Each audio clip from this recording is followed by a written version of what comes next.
Hi, I'm Tom Biebighauser. I'm the owner of Wetland Restoration and Training. Thanks for joining us. Today we're going to focus on how to build a wetland using the groundwater technique. Building a wetland with a groundwater technique is one of the easiest things you can do. If you're on a site where the water table is near the surface of the ground, all you do is dig a hole in the ground and watch as it fills up with water. But we're going to be traveling to the Putnam Farm. It's located on Cape Cod, Massachusetts, in the town of Orleans. And this is an amazing place where people have been working together to improve the environment and to provide these market garden plots for individuals in the community. But what we're going to be doing is we're going to be going to a site that was mined, and there's a lot of sand there, and the water table is close to the surface, and we're going to be digging these wetlands and restoring them. And it's a lot like working at a beach when you dig a hole in the ground and water seeps in. So stay tuned, you're going to learn a lot about using the groundwater technique.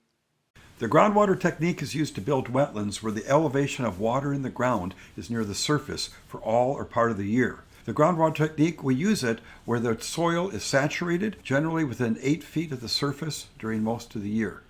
To build a wetland using the groundwater technique, one simply digs a hole in the ground like what is done when a well is drilled, only the hole is much larger and you shape it to look like a natural wetland basin. The groundwater technique was used to build this wetland in only 1 day. Groundwater filled the depression as it was being dug. Sedges and rushes are growing around this emergent wetland that we built using the groundwater technique. This wetland is only 1 year old in the photo. You can determine if the groundwater technique can be used to build a wetland by digging a hole in the ground near the center of where you would like to build the larger wetland. It's of great importance to request a check for buried utilities before you dig. This is easily done by going online or by picking up the phone. One of the easiest ways to dig a test hole is to use a 2.5-inch diameter open-face clay auger. If water seeps into the hole that you dig and it rises to the surface as you're watching, then it should be possible to use the groundwater technique to build a wetland at that site. It's best to dig the test holes at different times of the year. This will help you to determine if the elevation of groundwater changes with the season. One test hole should be dug in the spring and another in the fall. This will help you figure out if that groundwater is fluctuating. Use a tape measure or a laser level to see if there's a change in groundwater elevation between the spring and fall seasons.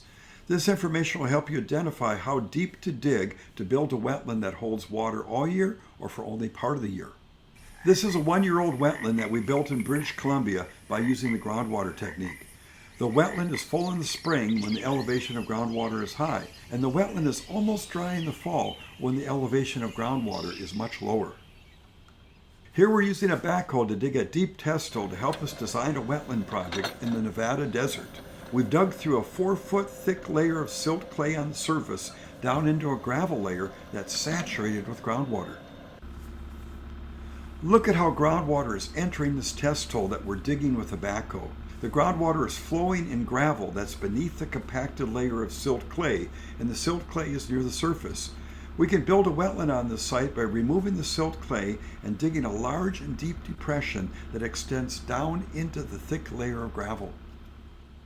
I urge you to obtain any required approvals and permits before building a wetland using the groundwater technique. This is because if you see sedges and rushes and you observe hydric soil and groundwater near the surface, you may be in an existing wetland. To build a wetland using the groundwater technique, one uses an excavator to dig a large and a deep hole in the ground, and this hole is shaped to look like a natural wetland basin. The basin will often fill with groundwater while it's being dug. It's very important to identify in advance of construction where that soil that you're going to remove from building the wetland is going to be spread. The size and the area needed for placing the soil must be as large, if not even larger, than the wetland being built when using the groundwater technique. Let's look at how we use the groundwater technique to restore 2 wetlands on the Putnam Farm Conservation Area in the town of Orleans, Massachusetts. The Putnam Farm Conservation Area is located at 50 Bridge Road in Orleans, Massachusetts. The Putnam Farm is under the care and the control of the Town of Orleans Conservation Commission, and it's used by the community for market garden plots and for walking.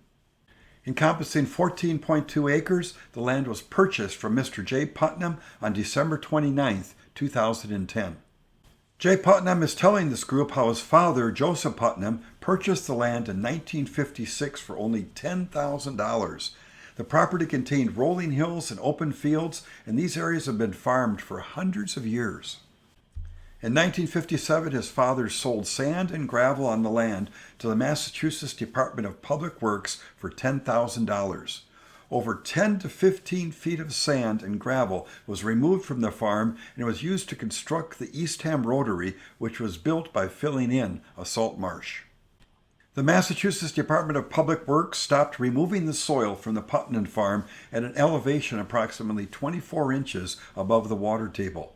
This was probably done so that the land could still be dry enough to farm.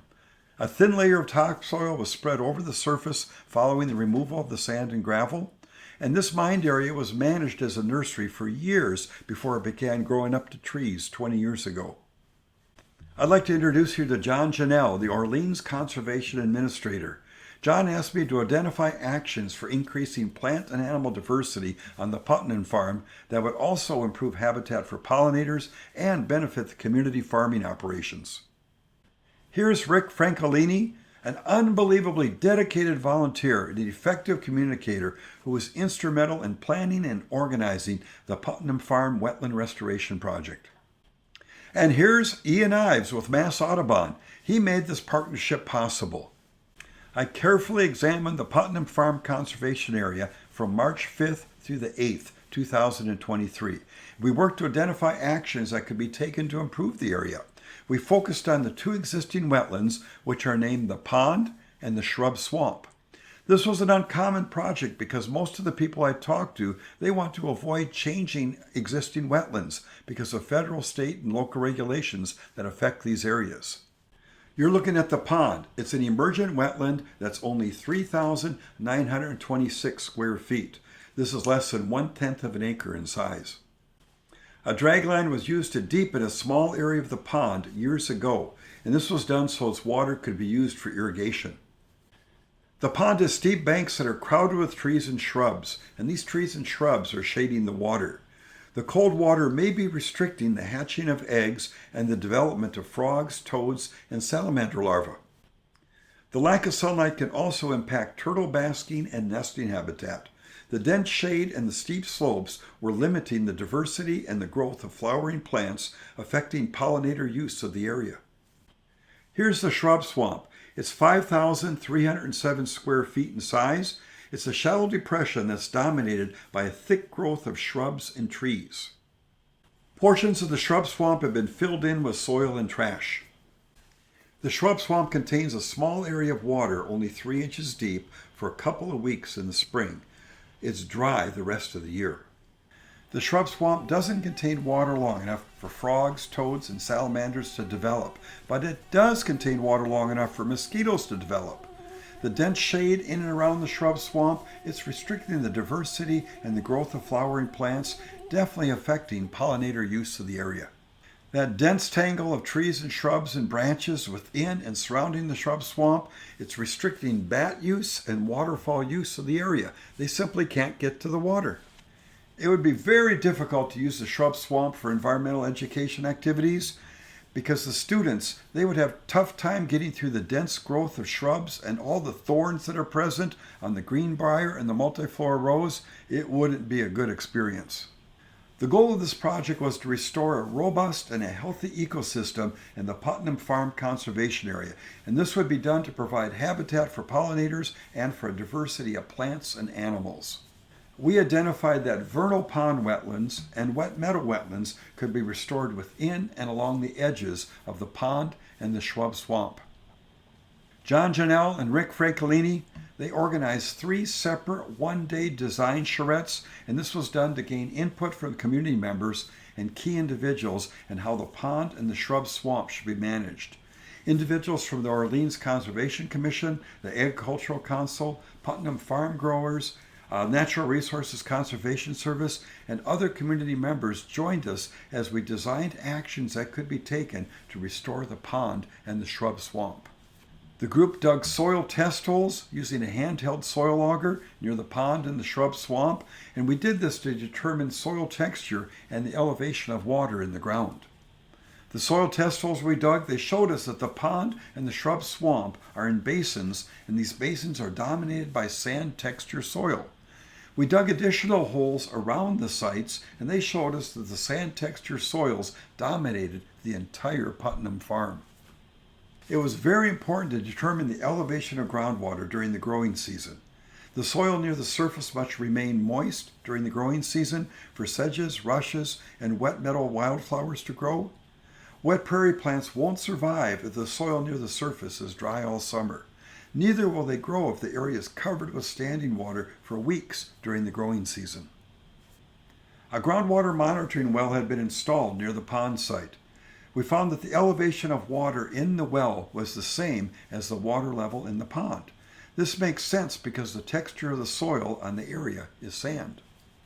The elevation of groundwater in the soil test holes was measured using a laser level. We also used the laser to measure the elevation of water in the monitoring well, in the pond, in the shrub swamp, and in nearby wetland areas. We found that the elevation of groundwater was similar between the monitoring well, the soil test holes, the water levels in the shrub swamp, and in the pond. The elevation of groundwater was near the surface during the winter and spring, and about 2 feet below the surface in the summer and early fall. The next step involved searching for sedges and rushes, and then measuring the elevation of the ground surface where these were growing. This measurement showed us at what elevation near the shrub swamp and the pond there would be suitable moisture content for wet meadow plants to grow.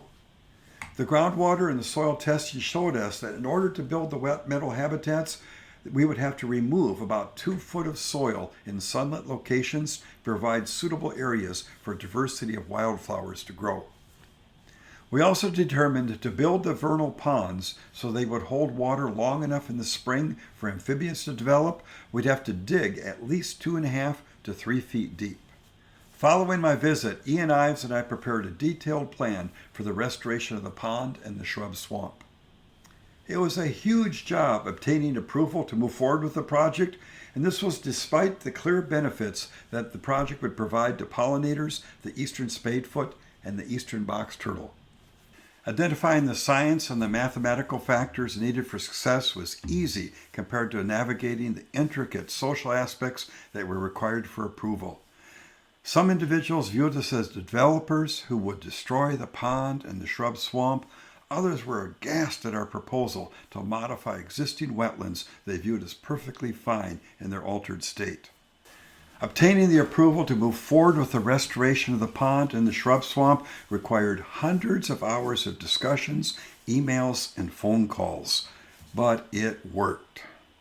My name is Rick Francolini. I live here in Orleans. I'm a resident, and I guess I am what you could call a local advocate, since that has been the role I've played here at the Putnam Farm Restoration.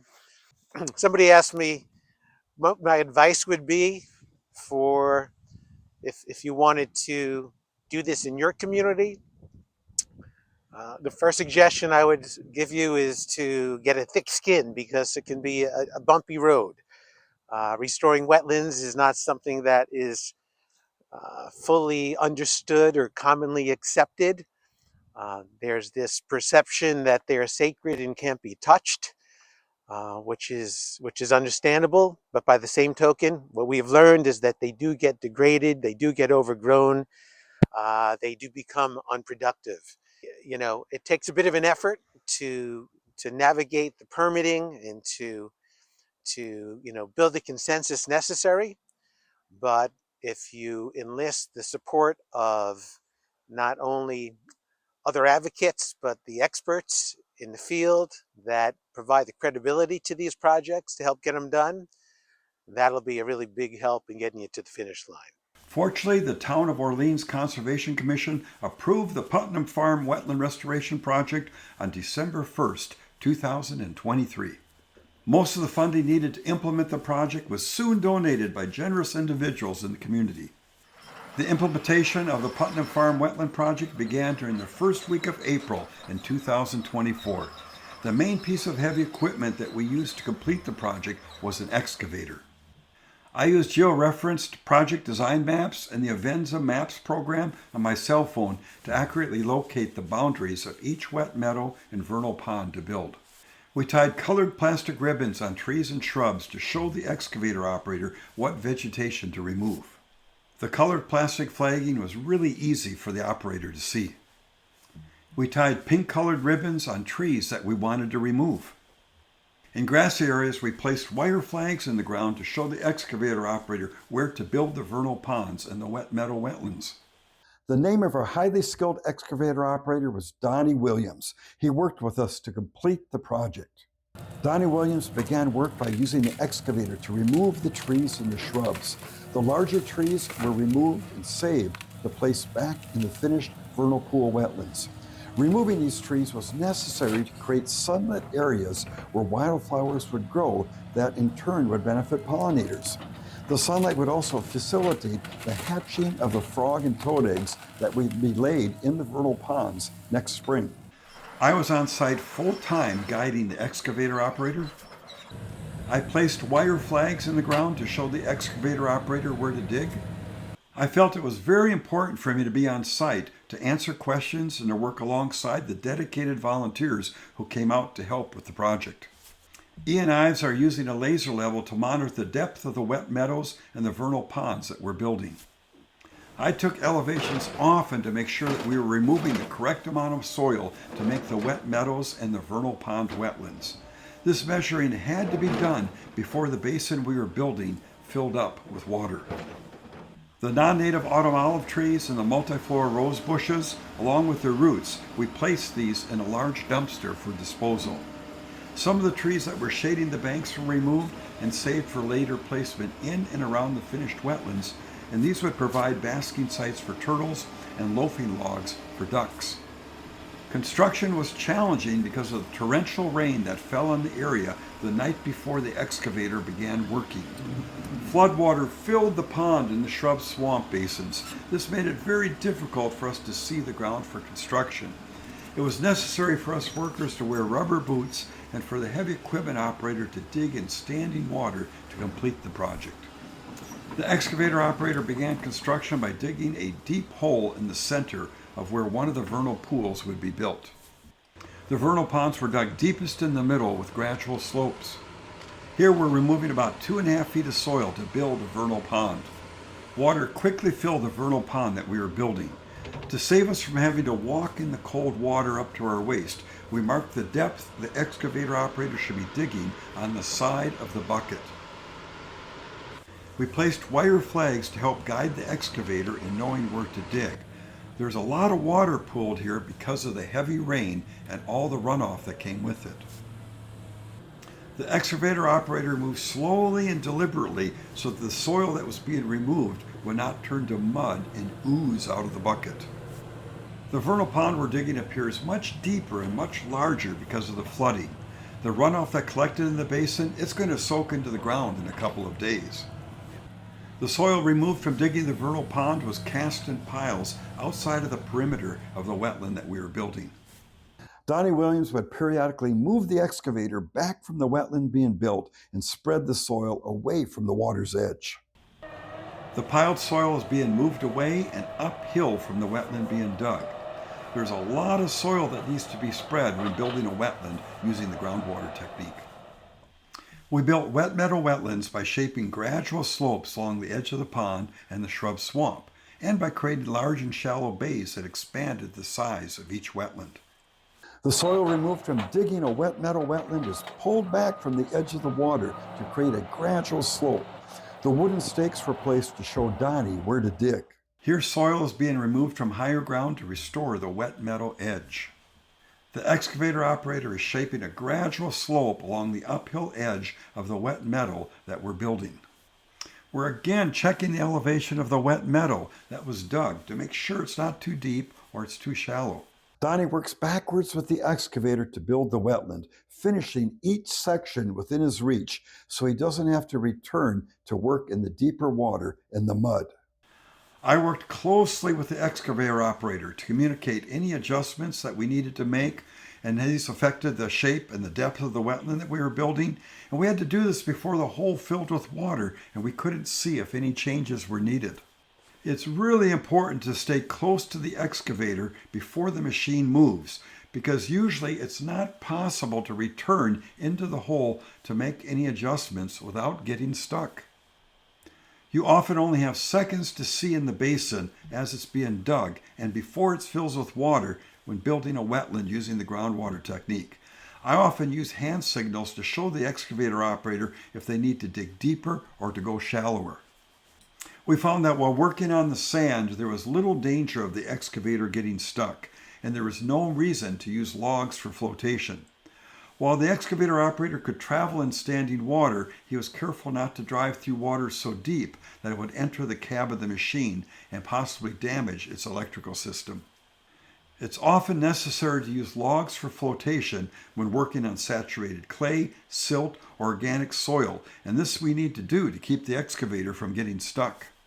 Here we see where mounds of vegetation and piles of shrubs are being scattered in the basin of the wetland we're building, and this is being done to provide hiding places for amphibians and for invertebrates. We did not have to build a groundwater dam like what you see taking place in this photograph. Why? Because there were no ditches to block, no buried drainage structures to remove, and because the site was dominated by sand with no clay being present. We had fun transplanting high bush blueberry shrubs. These were growing in areas where the wet meadow wetlands and the vernal ponds were going to be built. Volunteers worked hard to trim the high bush blueberries before they were scooped out of the ground using the excavator. This high bush blueberry, along with its roots, are being moved to higher ground where it's going to be transplanted along the edge of a newly restored wetland. Fortunately, the excavator can transport most of the root mass of the plant. The shrub is going to be placed in a pre-dug hole, and we're going to use the bucket to rake soil around the plant and to push soil into the gaps around the roots. And finally, soil is spread over the roots. Now we're ready to finish shaping the edge of this vernal pond with the high bush blueberry growing along the edge. The large trees that were removed to build the wetland are placed in and around the newly excavated vernal ponds. The larger size excavator with the stem attachment can easily pick up and move the large trees, even with the root masses attached, and can place them in what will be the deepest water of the wetland being built. Here we're placing a large tree that can be used by turtles for basking and waterfowl for loafing. The trees were placed to look like they fell naturally in the wetlands. Here Don is placing the root mass in a shallow pit that he dug, so it looks like the tree had been growing near the edge of the water before it fell over. The soil removed from digging the wetland is being spread on higher ground. The soil is shaped and tapered so it blends in with the natural landscape. Some of the soil was hauled away at no charge to the owner of the company that supplied the excavator. Here is how the pond wetland appeared the day it was finished. The trees will not be surrounded by water after the stormwater soaks into the ground. Here is how the shrub wetland appeared the day it was finished. This is a video taken by Alex Bates, and it shows how the pond and shrub wetland appeared within a few days of construction. The floodwater that had entered the wetlands is soaking into the ground, and this is replenishing the groundwater. The water standing in the farm plots is also going to soak into the ground. After the soil dried, a skid steer with a rake attachment was used to grade the soil that was removed from building the wetlands. The skid steer is removing the trees and the shrubs along with the branches and is smoothing the ground to the point where it can be kept mowed with a tractor. Volunteers planted and seeded native species of sedges and rushes and wildflowers within and around the edges of the wetland and on the soil that was removed from building the wetlands. The rough and loosen technique was not used to loosen the compacted soils. This is because the area surrounding the wetlands was going to be maintained using a rubber-tired tractor with a mower attachment. So, our partnerships with Mass Audubon and the CRC Society have been critical to our success. Ian Ives from Mass Audubon visited this site about a year before we broke ground, and we were ideating and imagining what could be. And he took us in a direction that I would have never envisioned. So, the credibility of a partner like Massimo Audubon, who brought us partners and experts like Tom Biebighauser, was an absolute game changer. At the same time, we were fortunate to have a visit from the Xerces Society. They're the folks who focus on native plants and attracting the beneficial insects and pollinators that are so critical to this agricultural environment here. And they have been on the scene ever since. They have provided us with seed mixes and design plans. And they were originally focusing on the adjacencies to the farmland, which was appropriate, the hedgerows. But then when we suddenly were going to have the potential to work with a restored and highly expanded series of wetlands, it changed the game. Because now, as you can see by looking in this area here, by design, the topography is such that there's mounds and there's depths and there's surfaces. It was There's all sorts of different levels of wetness, and we sowed at the direction of Xerces 23 different native seeds. I mean, I think the key is that having partners like that to both guide us and inspire us was an absolute game changer on this site. Rick Francolini worked tirelessly as a volunteer to set up photo points, and he's been photographing the wetlands and the surrounding area on a regular basis. Let's see how the wetlands appear months after construction. This is the shrub wetland following construction. The water in the many vernal pools that we dug, they dried in the summer and they began to refill in the fall. Sedges and rushes are growing in the restored wet meadows, which is really good. Here's a close-up view of the shrub wetland. The site looks like a deep water pond in April. However, this was the vernal pool that dried in the summer and it became a wet meadow by fall. These photos show the pond wetland. The vernal ponds that we built within the pond wetland, they contained water until midsummer and then they dried. And wet prairie plants are clearly visible where the wet meadow habitat has been developed. We're looking at a deep water zone within the restored pond wetland. The vertical banks were so steep when we started, and now they have gradual slopes, and this wetland contains water all year. Here's a close-up view of the pond wetland. The water in the vernal pools has dried in the summer, but it's returning in late fall. Wet meadow plants are growing everywhere in the shallow zones along the edge of the basin. These photos show a diversity of wildflowers that are growing in the soil that we removed from restoring the pond wetland. The wet meadow vegetation in the basin looks great. So you're standing in the shrub swamp, and tell us what you see from the perspective of regeneration, rebirth, and then some. Yeah. So in the shrub swamp where I'm standing, the most startling regeneration, I think, really came from a native seed bank that was smothered really by invasive species. So all the juncus blackgrass that you see, mostly covering the ground, well, we did not sow that seed. We did sow some herbaceous wetland seed mix that is also visible in and around me. A diversity of native plants are now growing in and near the wetlands. And look at this, the high bush blueberries that were transplanted around the edge of the new wetlands, they're growing. And a wide diversity of sedges and rushes are growing in the restored wet meadow wetlands. The native species of wildflowers that were seeded and planted by volunteers are growing on the soil that was removed from building the wetlands. The vernal pond wetlands, they contain water for different lengths of time.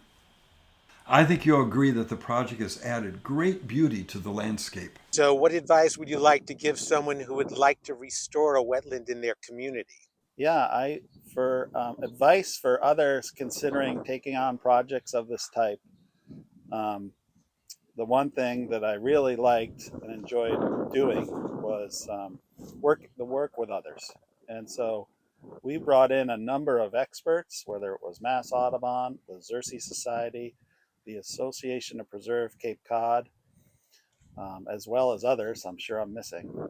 Working with those experts helped in our community confidence undertake the project.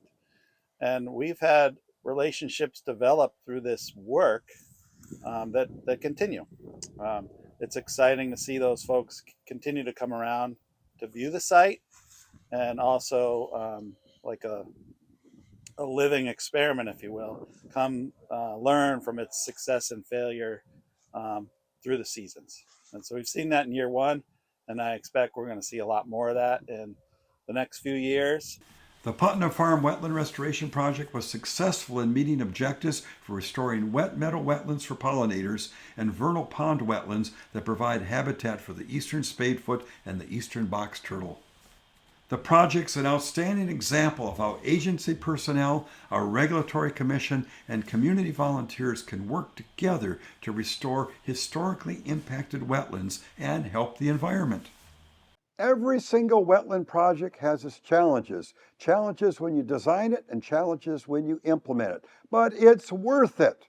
I was so impressed with the people in Orleans, Massachusetts, how they listened to each other and they worked together. And then we moved forward with this wetland restoration project, working with existing wetlands. The groundwater technique, it works. It's highly effective and it's not that expensive. This is Tom Biebighauser. I invite you to like this video, to subscribe, and to share it with others, and we'll see you in the next episode.